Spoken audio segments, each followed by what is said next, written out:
Well, good afternoon, ladies and gentlemen around the world and fellow travelers. We're either good afternoon, good evening, maybe even one or two, and good morning. My name is Gerald Lawless, and I'm a director of the ITIC and also act as an ambassador for the World Travel and Tourism Council based here in Dubai. As you can see, my virtual backdrop of Dubai Creek. And we've got a really dynamic panel this afternoon and quite a lot to get through and quite a number of people as well on the panel, great guests and great experts in our industry. Our first guest, I will just introduce them briefly, and then I will ask each of them to tell us a bit more about themselves and about their countries and their positions in what they're doing and how they're developing and evolving tourism investment for the future. And we have the Minister of Tourism and Antiquities for Jordan, the Honourable Nayef Al-Fayez. We have His Excellency Avedis Guidanian, former Minister of Tourism for Lebanon. We have Mr. Haitham Al-Mattar, who is CEO of Beyond Tourism and an expert in travel and tourism, particularly within the Middle East, in the United Arab Emirates, and indeed in Saudi Arabia. We have His Excellency Marwan Jassim Sarkal, Executive Chairman and of the Sharjah Investment and Development Authority, known as Shurooq. Nice to see you again, Marwan. Thank you. And thank you. Mr. Hammad Al-Balawi, GM of Investments in the Kingdom of Saudi Arabia. Very, very busy doing a lot of investments at the moment, and certainly exciting the industry throughout the region. And Dr. Abed Al-Razzaq Arabiyat, Managing Director of Jordan Tourism Board. So welcome to all of you, and great to have you with us this afternoon. So Minister Nayef, if you don't mind, I would like to start with you just to talk a bit about what happens in Jordan. We've heard some speakers earlier this afternoon. I think that Jordan, like all of the region, the Middle East region, to me, is probably the most exciting tourism and travel destination in the world that has a great understanding, probably, of the benefits of travel and tourism, has a great awareness worldwide. And I'm delighted that you've been able to join us here this afternoon. I was very interested earlier to hear the Castle of Ajloon being mentioned, not just Petra, but there is so much to see in Jordan, so much to do. And if I can indulge for 2 seconds, I always recall some years ago with my wife, we went to the Jerash, which was so easy to get to from Amman. We just drove 45 minutes, 1 hour. Had a lovely walk around Jerash to see the old Roman city. And then we went down to the Castle of Ajloon. And to sit on the top of that castle and to look down the Jordan Valley was truly an inspirational moment for me. And I thought, wow, this country has so much to offer. And that's only one tiny piece. So we'd love to hear from you and to tell us where the future lies, how you're investing, how you're developing, what incentives might be out there for tourism and travel and in the industry. So over to you, sir. Well, thank you for having me with you today. And it's been a pleasure to be part of the different sessions throughout the last 2 days. And it's always good to see good friends and colleagues who I haven't seen for a while. As you said, it's always exciting to venture into new places in Jordan. When you think of Jordan, people think that Petra, or the first thing that comes into their mind is Petra. And unfortunately, we have a lot of people, they just come to Jordan, they see Petra for the day, and then they leave. And this is something that we have worked for throughout the many years to change that idea of just visiting Jordan for the sake of Petra alone. Yes, it is something that must be seen, but it's not the only thing that you can see in Jordan. We keep saying, you know, as you walk through the seek of Jordan, of Petra, and all of a sudden this beautiful, mysterious city appears to you, Jordan is the same thing. It's that whole city that can be, or whole country that can be introducing a new product or new products for the different experiences that we would like our visitors to come and experience. We have been able to do that. We have been able to do that throughout the last years, diversifying the experiences of our traveler to Jordan, but it's not enough.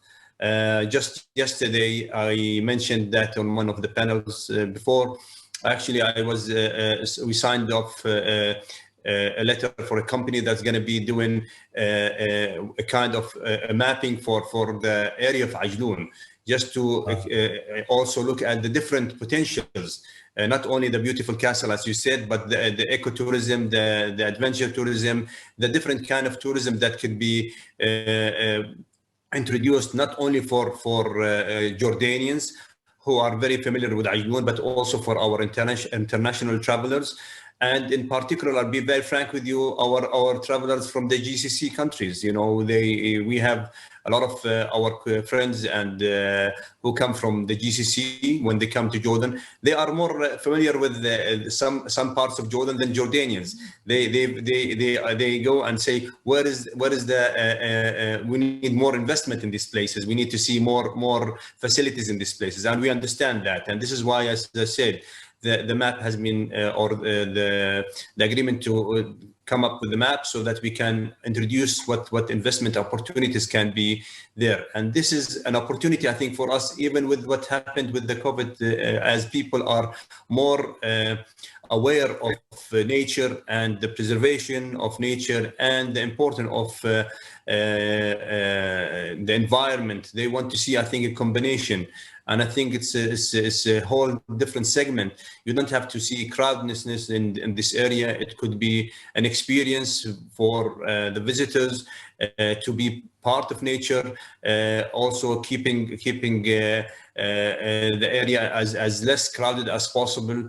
And this is one of the many places that we could have as opportunities to invest in Jordan. Jordan has taken or been aware of the importance of nature reserves. Over 40 years ago, we launched our nature reserves that today we have 6 of them. And there is the Royal Society for the Conservation of Nature, which has taken charge of these places in meeting the requirements and preserving these places, at the same time introducing these places to the visitors. So these are places that could be also introduced with a different theme, different experiences that people who come to Jordan might not think of Jordan as something that can introduce a different kind of nature. You know, many people also came to Wadi Rum, which became very famous with the films that have been filmed there. And they are so astonished by it. But that diversity that Jordan can offer between the desert and the mountains and the forests, I think this is part of the initiatives that we are going to be focusing on in the future and pushing forward for more investment, not only locally, but also regionally and internationally. Thank you very much, Minister. Can you tell us a little bit about, you talk about the mapping. What is out there? What's available in terms of incentives from the government financially to companies, either locally or from foreign companies, to come in and invest in tourism in Jordan? You know, Jordan welcomes, of course, foreign tourist investment. And it has put a very attractive investment scheme, not only in the tourism sector, but in general. But also tourism is one of those areas where we have put an interesting and attractive incentives for investors who can come to the country and invest in tourism. From exemption from taxes on exporting materials, in terms of exempting them for times of break of taxes and so on. So it's trying to attract people to invest outside our comfort zone, which means outside the big cities where we see all the investments are pouring in from different areas to these places. No, we have taken different areas and given more incentive schemes to, depending on the area that you're going to be going and investing in. And to be very frank with you, we are very keen in involving local communities, and we are keen in seeing how this will reflect on the local communities and development of those areas.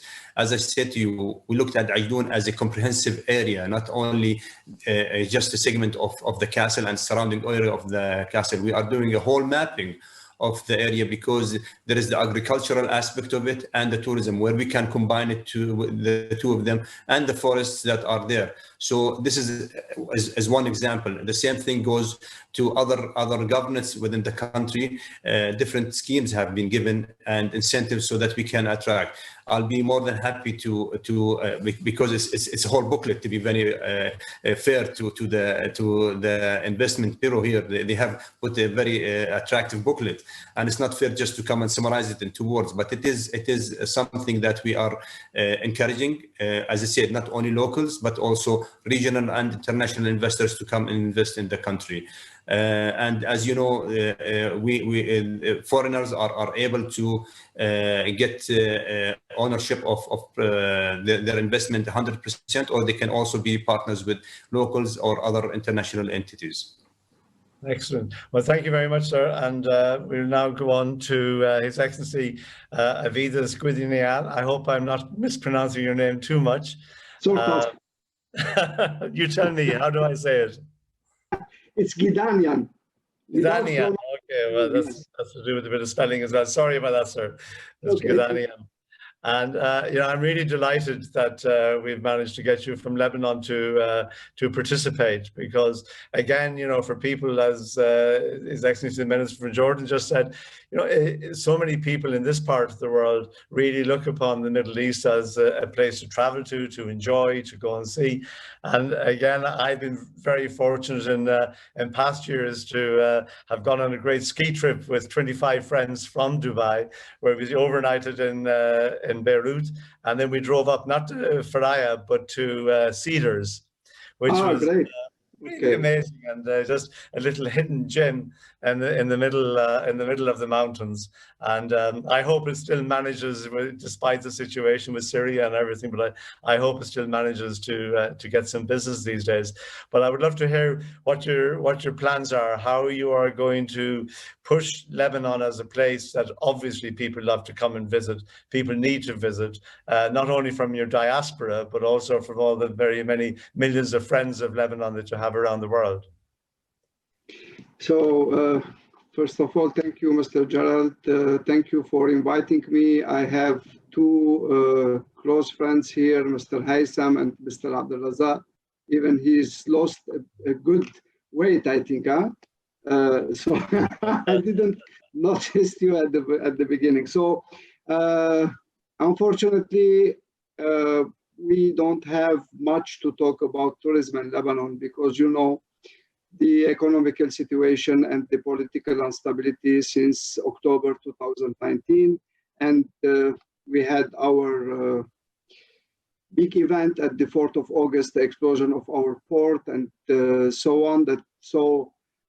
Maybe the biggest sector affected during this pandemic, plus explosion, plus economical crisis, plus political instability in the tourism sector. And we are really suffering. We are really, I don't know how to explain it, but it's a very difficult time for Lebanon.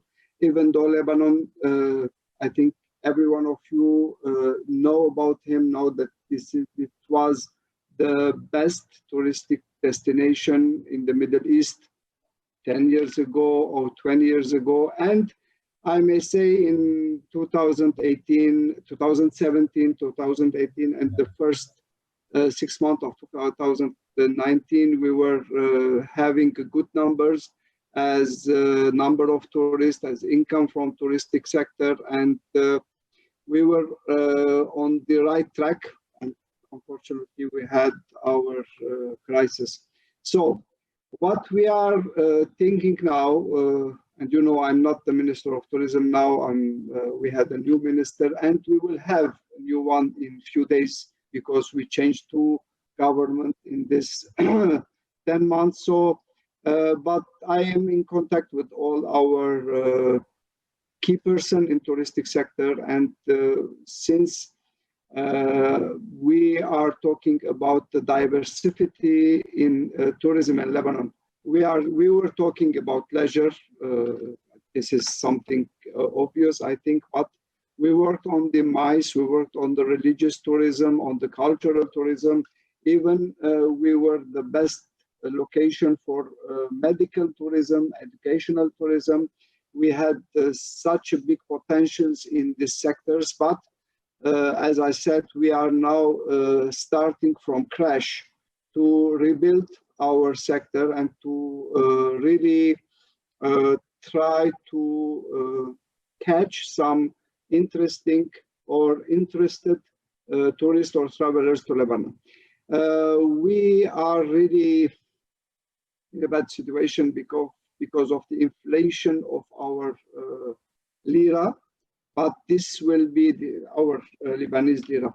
So it can be a good reason to catch more tourists because, you know, when tourists were coming to Lebanon, they were spending, let's say, $100, they will get 150,000 Lebanese pounds, and they were spending it very fast. Now, for each $100, you can get 750,000 Lebanese pounds.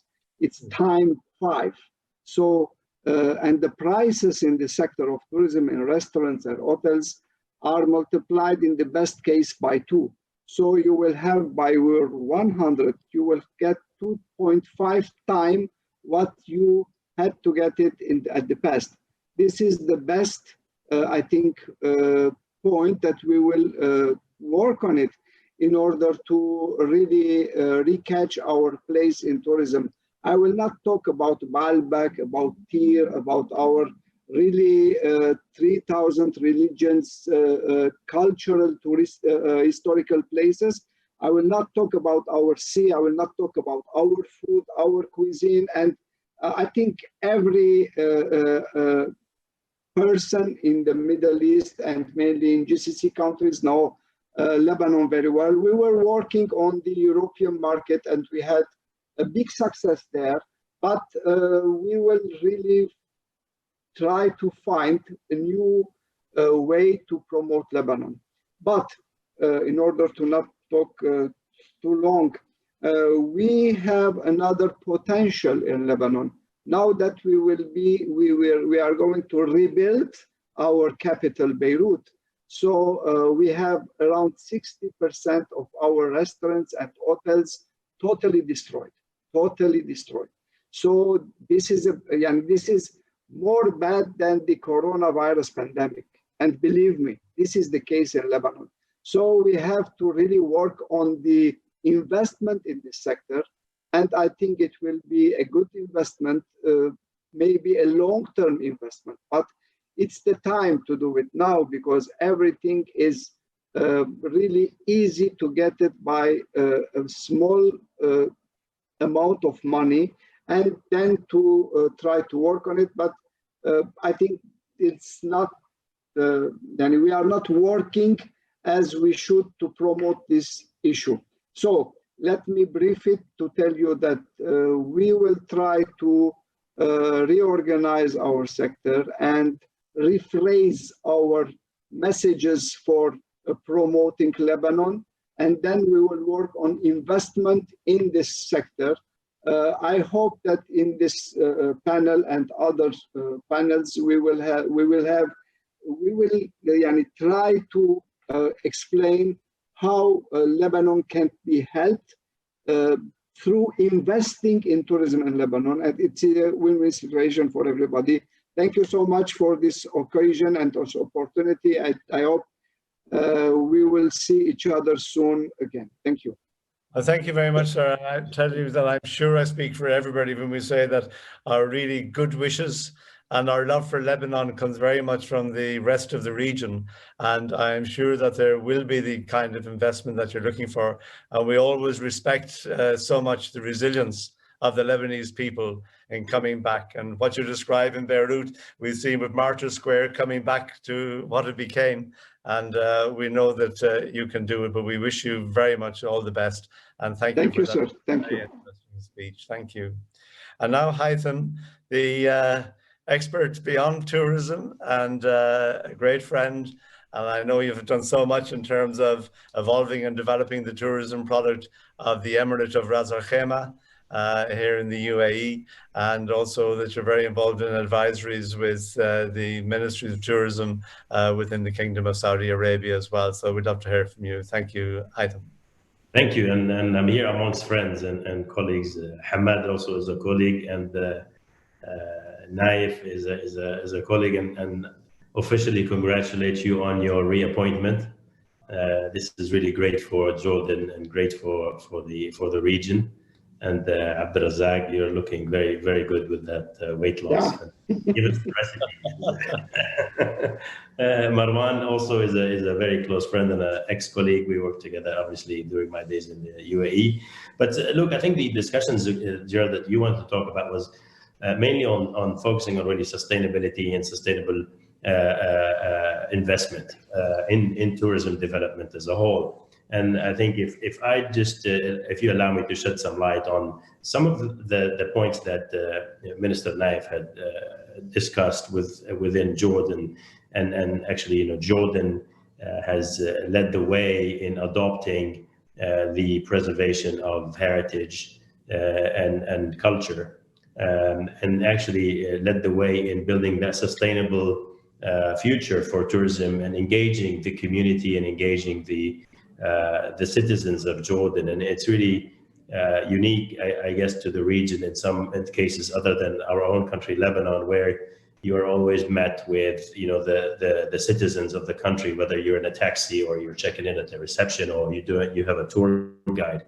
Another country that's really great at this, obviously, is Saudi. Saudi being, you know, one of the most populous in the region. And having more and more Saudis that are interested in tourism. But going back to sustainability, Dubai has a great sustainability program that is set up to focus on guidelines for sustainability, the carbon calculators for industries such as hotels and tour operators, DMCs, to be able to measure their own carbon footprint and impact on the environment with their tours, or whether it's your hotel accommodations. The standards that hotel establishments and tourism establishments have to comply with, and really important, the education. And I'm not sure just on the education bit, I don't know if anyone has ever heard of or seen the island of Palau. I have introduced the First Lady of Palau to Jonathan Rosley and invited her to the the Future Hospitality Conference, where she spoke about, you know, Palau, and I've heard her speak before, but Palau is an island with about 50,000 people. The president of Palau was elected by the fishermen of Palau because he's also a fisherman, so they're all fishermen. And she is the wife of the fisherman and the president of Palau. Now, Palau receives 500,000 visitors. And these 500,000 visitors, for 50,000 citizens, they can't police them all.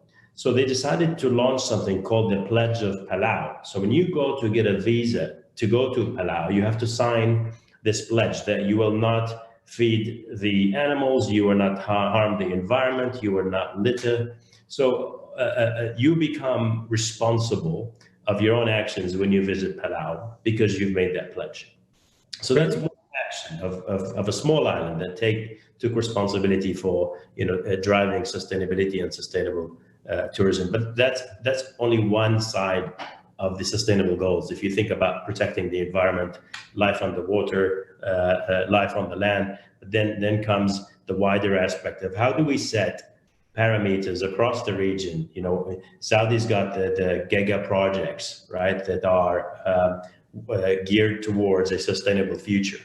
NEOM focuses a lot on protecting life underwater. The equality of men and women in Saudi is really gearing up to international standards. But how do we ensure that this is a regional focus where we drive sustainable development and sustainable development standards? Thank you very much, Haitham. And I think the whole issue on sustainability, I like to think always that sustainability is very much about, yes, environmental issues, but also society and economic issues. And if we can continue to use travel and tourism to really benefit small and poorer communities in different parts of the world by direct injections of cash into their communities, we know that we will create a lot more prosperity and ultimately allow children to be educated and to achieve their potential in the world. So thank you very much, Haitham, and we'll hopefully have time to get back to have a little bit of a chat later on. So now I'd like to go to His Excellency Marwan, Jassim and Sarkal. And great to have you on a panel again, Mr. Marwan, and we look forward to hearing, especially when we talk about what has been achieved in the Emirate of Sharjah, is really quite phenomenal, to say the least, and very, very interesting. But rather than talk too much myself, I'll leave it to you. Thank you, Gerald. It's great to see you again, and what an exciting year this was. COVID-19 have changed, especially our industry. Talking about the tourism industry, I think we are the most affected industry in the entire economy. Especially greetings to His Excellency, the Minister Nayef, and all of our colleagues around the region. Whoever is listening to us, it's great to tell everyone around the world that the Middle East is one of the safest places to visit. And this is something that we are proud about. And I see the governments within the whole Middle East have done a phenomenal job in making sure that lockdowns were done in the right time, opening was done in the right time. And we have a lot of exciting projects that within the whole region, it is just fascinating, flying from Jordan all the way to Saudi Arabia, to Lebanon, to the United Arab Emirates. It's just so exciting on how many things that are going to be developed and have been developed in the past. We learn from each other. In Sharjah, we decided to focus on creating boutique, I would say, adventures or retreats in the middle of the desert or in the middle of protected sites. We learned from places that we've visited, like Jordan, for example, with the domes that they have, like the tents we've seen in South Africa, or the safaris. And we came up with a very unique concept, which is building very small retreats around the region. And some of them are as small as 5 rooms in the middle of the desert next to the fossil rock called Al-Fayez, to actually taking old houses in the center of the historical area of Sharjah and converting them to a touristic destination like the Chedi Al Bayt Hotel, to going all the way to the east coast in Kalba, sitting on the Indian Ocean and creating a Kingfisher retreat. What we noticed is that within COVID, people wanted to be out of the busy city, out from the mega hotels with 300 plus rooms, to very small and unique units where you're basically alone with your family or with your friends. And we noticed that this differentiation created a unique positioning for Sharjah. And I think every city within the region has something unique about it. What we try to do is also, we didn't try to copy anyone. We try to learn from what made, for example, Al-Patra is one of the exciting destination. What made, for example, Al-Ula one of the exciting destination. And we developed it because our development started maybe 2 or 3 years ago. But today we can say the positioning of Sharjah made it complement what the offering in the United Arab Emirates. And also another compliment, what I saw recently in Dubai, is what they've done in Hatta, which is creating a unique destination where it's about adventure, very small units of numbers, like 20 rooms, caravans, camper vans, and all of those. And I think the industry of the tourism have changed dramatically in the last year because of COVID, and people are accepting more of exploring their countries and their cities more than anything else. And do you see as well, of course, that there seems to be a lot more potential now, and it's been mentioned already by the Minister, about domestic travel and tourism. Staycations seem to have been a major feature of the last several months, but do you think this will continue? Definitely. Gerald, I feel that people are discovering their own cities and countries. And I think we have seen more people because of, before in the old days, when we have 1 day of a vacation or 2 days of a vacation, with the weekend, they will travel out of the UAE. And today they are more likely to stay in the Emirates than ever traveling. Traveling will come as a secondary. But I think after COVID, will things change? I think by discovering things that they have never experienced before and liking it, it has changed a lot of habits. I believe there is once the airports and once the regulation of lockdowns eases off, things will be easier for people to travel. We encourage travelers to come to the United Arab Emirates. The good thing is that what we notice is that our airlines, whether it's Emirates, Etihad, Air Arabia, or Fly Dubai, created the insurance, flight insurance including COVID, which made life much easier for anyone thinking of traveling in. And also they have eased off traveling back for the Emiratis. We travel back, we don't really get that test, which used to be one of the issues if we're flying out and thinking of coming back.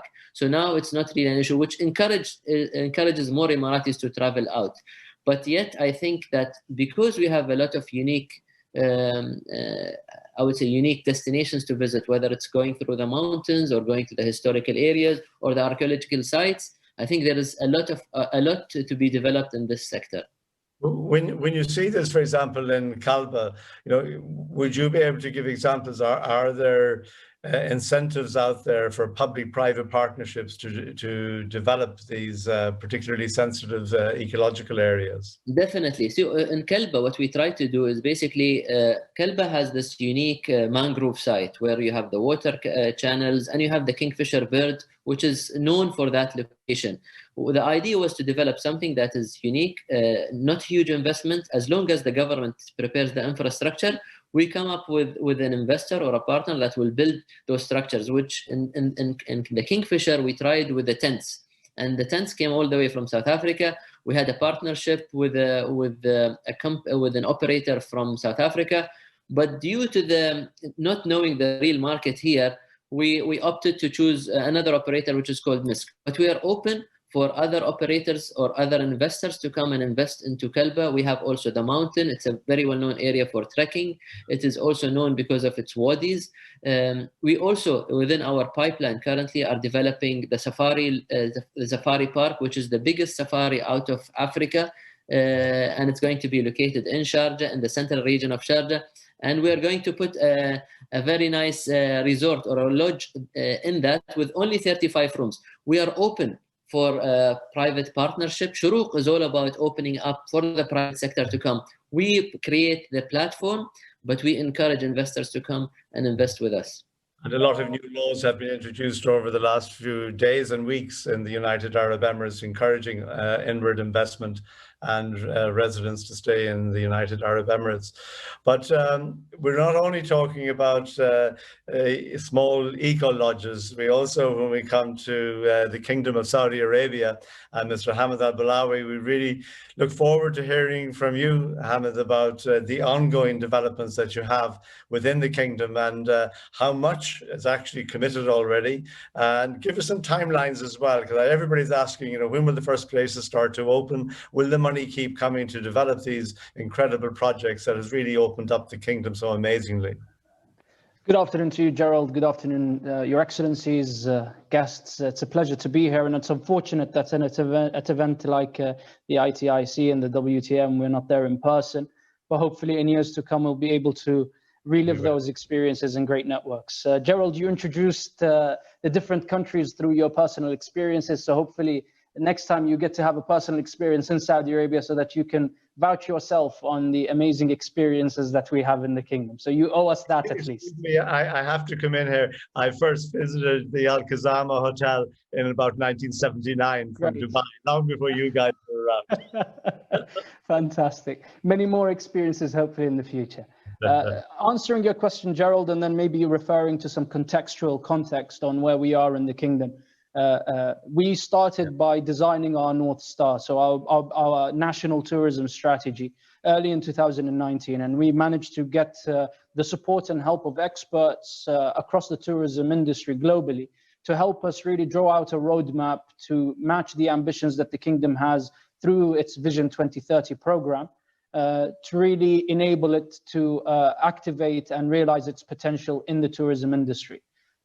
We've set out our goals for 2030. We believe that these goals are in two phases. The first phase is the Explore Saudi phase, which is experiencing the kingdom with its raw and authentic value proposition that it holds today.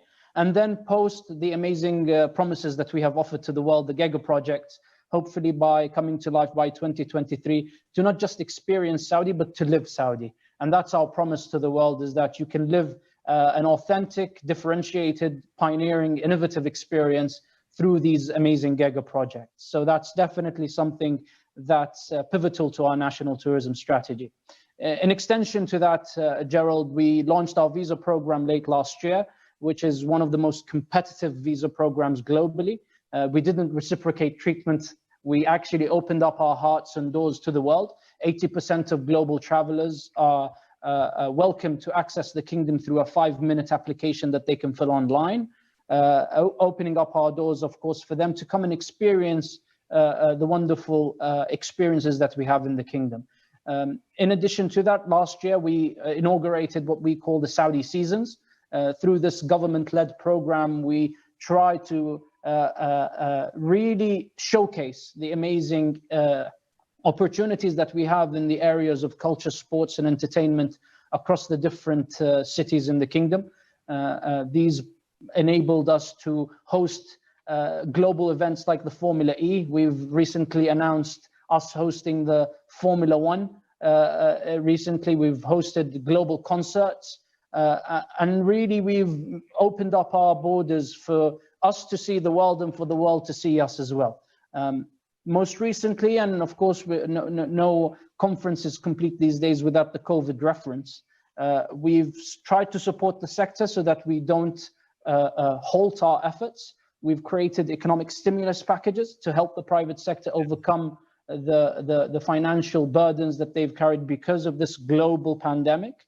But also we've done something that really cements the kingdom's standing in really leadership of the welfare of the human being. We created a program where we provided healthcare for all. Citizens, residents, and visitors alike would be are eligible for free testing when it comes to COVID. And even more recently, the custodian of the two holy mosques launched a program to compensate those who dedicated and indeed critically dedicated their lives and fell ill to COVID through financial programs that at least help their families overcome the sorrows of such programs are unprecedented globally. And this shows the kingdom's position in really appreciating the welfare of mankind, if you like.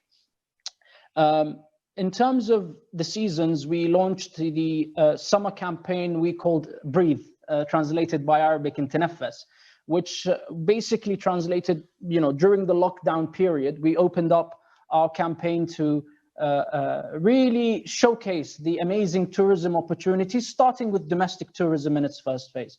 And we were pleasantly surprised to see amazing responses when it comes to domestic tourism. $3 billion was spent in the tourism sector, 31% increase in terms of spend in our sector year on year. And this is a COVID year, so unprecedented numbers. We've seen occupancy rates when it comes to hotels across the destinations in the kingdom reach to numbers of 80 and 90%. And this was really an eye-opener for us to say, we are on the right track and we will continue to develop our offering. We are trying to cement our value proposition. The kingdom is very much a continent when it compared to its contextual size in the region. We have amazing value propositions across the Red Sea on the coast. We have villages and towns and hills and mountains in the south, where in the peak of the summer, the temperature doesn't rise above 16 degrees, unparalleled to even some parts of Europe. And that wide topography and that wide offering is definitely something that is significant, and we are looking forward to bringing on to the market. When it comes to more on the governance perspective, as I mentioned, we launched the National Tourism Strategy. From that, we launched 3 or 4 different government entities aimed at supporting tourism: the Ministry of Tourism, the regulator, the gatekeeper when it comes to the National Tourism Strategy. the Saudi Tourism Authority when it comes to promoting and marketing the kingdom for tourism. The Tourism Development Fund, which is the largest dedicated fund for tourism globally, with 4 billion riyal of government money, with 45 billion riyal of support through the coordination with the banks as well, committed to this sector to improve the offering across the infrastructure. And we also supported or created the Tourism Development Council, where we have the Minister of Transport, the Minister of Health, and the Minister of Interior, all the different ministers that are concerned with tourism, to really answer and provide solutions to things that the tourism sector needs, from infrastructure, like regulation and policy, and across the board. And of course, not to mention, and last but not least, is our partnerships with the international organizations when it comes to the WTTC, the amazing work we do with them, adopting global frameworks, whether it's the COVID recovery or otherwise. The UNWTO recently announcing that they're setting up their regional headquarters in the Kingdom of Saudi Arabia, something we're very proud of. And of course, setting up global academies to help upskill the readiness of our human capital in creating the 1 million jobs that we've targeted for the next 10 years. All that is there to enable, of course, a private sector-led tourism sector, making sure that we have the ease of doing business there to enable tourism investment, and make sure that we're open to operators, experts, investors, developers, hospitality operators across the board. We are open for business, and as our campaign, when the visa campaign was launched, we are of course open hearts and open doors for them all. So I hope I shed a smaller caption, Gerald, without going into greater detail. The kingdom is very much optimistic. We believe we are on track, and we hopefully are geared to achieving both our 2023 numbers and our 2030 numbers. Fantastic, Hammad. I'm sure you will.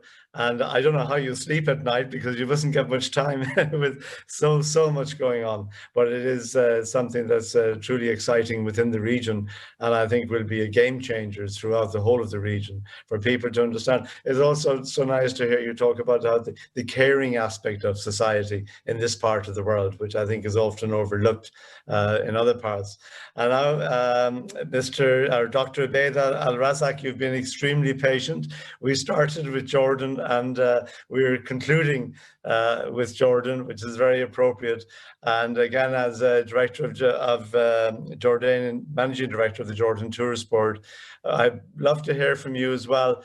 You know, what are the areas that you see are really exciting about the evolution and development of tourism, and of course the how you establish the awareness of tourism for Jordan in the international market? I noticed that you were giving special, managed to get departure tax abolished for the low-cost carriers. And is this something that you're expanding now on a broader basis than you have at the moment, or is it something you'll stay with for now? So please, over to you, sir. Thank you, Gerald. It's a great pleasure to be with you again in this session, and I'm really delighted to see our friends here again. I'd love to see you face to face maybe soon, inshallah, since we heard the good news about the vaccine yesterday. So we are all of us optimistic that maybe we can see each other face to face, hopefully soon. Yeah, going back to what Jordan did so far in terms of how we deal with the pandemic and this crisis. Actually, from day one, JTB and which is Jordan Tourism Board, Ministry of Tourism, and the private sector, we were just, the technology, the Zoom meetings were conducted during this pandemic and the lockdowns, just to look and evaluate. Main concern was just to keep and support our sector, the tourism sector, to make sure that once we rebound and the tourism resume again, they are there in terms of supporting them financially. In terms of education, we conducted several training programs to make sure that all the workforce in the tourism sector are ready and will be prepared for once the tourism bounce back.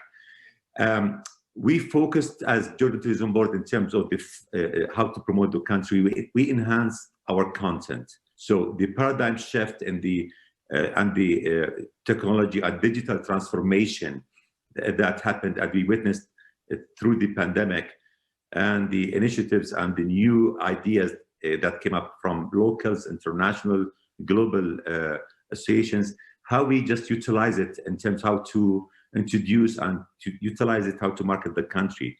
So we launched several videos that just to keep online with the potential passenger tourists. We launched the See Jordan from Home, where we filmed most of our touristic sites in the 360 technology, the VR, that just to visit Jordan from home. And we tried to engage, and now we are working on how to engage the visitor or the one who is using this application with the local community, which is going to take us to the sustainability and to support the local community, so that once you are watching a VR or 360 site, you can buy or you can contact a guide with a virtual guide. They can take you to Petra and you can buy your souvenir there. So we are now developing this application just to be state of the art and to engage the tourists for this situation with the to live the experience. This is one thing. Of course, I think call to action is not ethical at that time. The first stage of the pandemic, you can't start selling the country destination and to invite people to visit your country.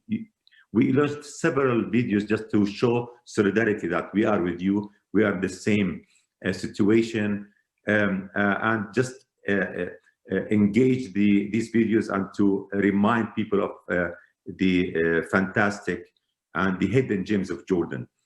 And Jordan won one of the best campaigns with Lonely Planet, the video that Jordan Waits. We won that campaign during the pandemic. One more thing, now we are working very closely with the government and with the Excellency Nayef, just how to support and how to open the tourism gradually. We will promote the Golden Triangle, which is Aqaba. It's very close to Petra and Wadi Rum, and hopefully that we can open the tourism for the charter flights at the first stage as a pilot project, and we'll take it from there. And we will focus on the main thing. People are dreaming to travel now, so you need to send the message to the potential tourists that in terms of what is the SOPs that the government is taking, the airports, the airlines, all the supply chain in the country, restaurants, hotels, transportation guides, that all of them are implementing the hygiene and health procedures properly. So this is sending a message that is just to show confidence in the destination and to encourage people who want to travel. Because if you look into the Expedia, TripAdvisor research and the findings, people are looking for what are the destination are offering in terms of the health and hygiene standards implemented in the country. So this is we are sharing with our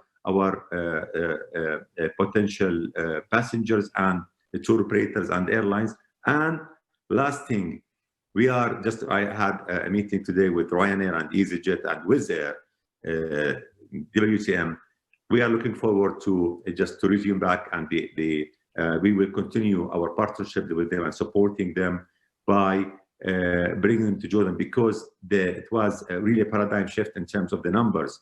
Last year we witnessed 1.2 million visitors to Petra because of these airlines. So yes, we will continue and hopefully that we can see the airlines resume again the first quarter next year. Inshallah, as we say.